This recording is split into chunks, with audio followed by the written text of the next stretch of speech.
Après le vélo comme moyen de transport adapté aux routes cabossées de l'Afrique et le vélo qui s'invite sur l'asphalte new-yorkais, voici venu le temps du vélo qui s'expose. Jusqu'au 6 octobre prochain, au Musée des Arts Appliqués de Vienne, en Autriche, vous pouvez découvrir l'impressionnante collection de deux roues de Michael Hembacher. L'homme est un architecte designer de renom de ce noble pays européen.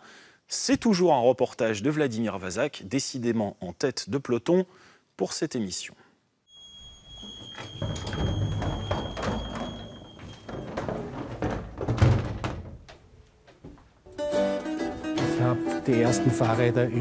J'ai acheté mes tout premiers vélos sur eBay. En fait, le premier qui est là, je l'ai acheté juste parce que je le trouvais beau.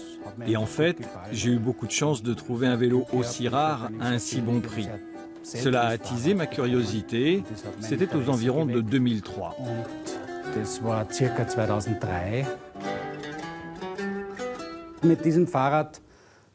Tout a commencé avec ce vélo. Et à l'époque, bien sûr, je n'imaginais pas jusqu'où cela allait me mener. Mais j'ai toujours été tellement curieux. J'ai toujours aimé faire de nouvelles découvertes et tout fait pour partager cette collection avec le public.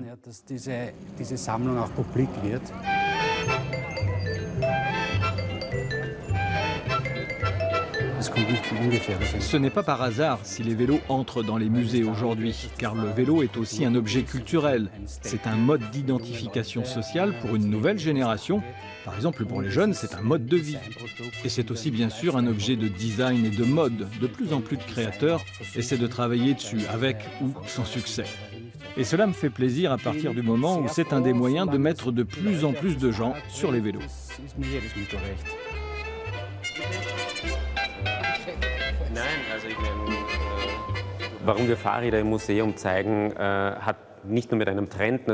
Pourquoi on fait une expo de vélo ici? Ce n'est pas juste une question de mode autour du vélo. On le voit bien en ce moment qu'il y a une mode autour du vélo. C'est aussi parce qu'ici, dans un musée des arts appliqués, on travaille bien sûr sur des objets du quotidien. Et le vélo est un produit du quotidien dont on essaie de montrer la manufacture par l'homme. C'est aussi pour les visiteurs une façon de découvrir une culture du produit vélo.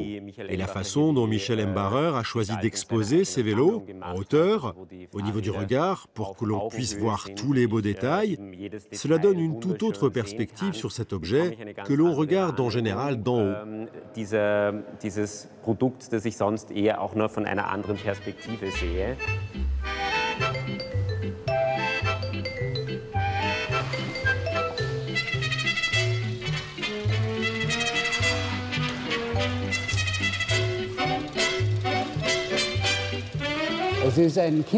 Ah, c'est un rêve d'enfant. Faire du vélo dans un musée, vraiment, c'est la première fois de ma vie. Au début, les gens se moquaient de moi. Ils ne comprenaient pas que je dépense autant d'argent pour des vélos. Et puis ça a changé. De plus en plus de personnes comprennent maintenant que le vélo est un objet intelligent, mais je n'ai pas fait ça pour être reconnu.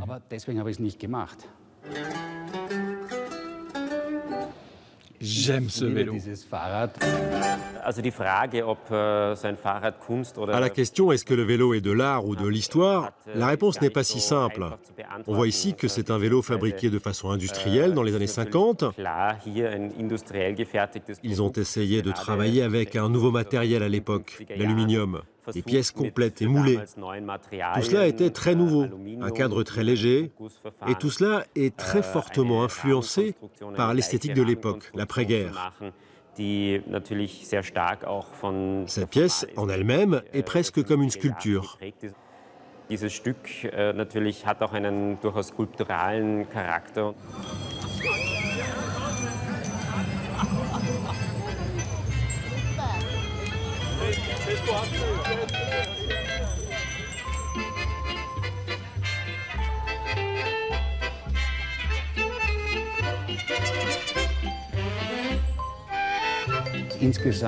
Pour moi, l'avenir du vélo, c'est la mobilité urbaine en général, mais aussi le développement de vélos qui ont des usages spécifiques, comme les vélos où l'on peut transporter plusieurs enfants, les vélos cargo pour faire des courses. Il y a de plus en plus de possibilités d'usage du vélo. On peut imaginer des vélos cuisine, on voit d'ailleurs déjà des bars à expresso sur des vélos taxis, version moderne du rickshaw, où le conducteur ne s'épuise plus. Il y a vraiment un mouvement dans le marché du vélo et les constructeurs innovent de plus en plus. Oui, sans hésiter, ça c'est du design. On a conçu ici un tout nouveau dessin du cadre avec de nouveaux matériaux, de nouveaux diamètres des tubes pour réaliser un vélo aérodynamique, léger et sportif.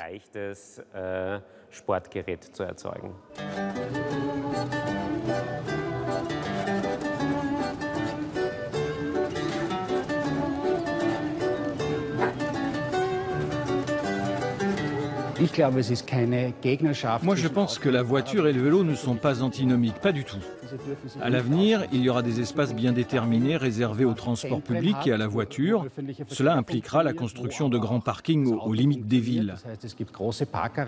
Pour les longues distances, on prendra toujours la voiture, bien sûr, ou le train, mais à partir de ces grands parkings, on prendra un vélo, en particulier des vélos à petits trous que l'on peut transporter dans la voiture.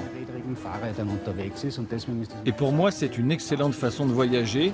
Dans les villes elles-mêmes, le vélo suffit en fait.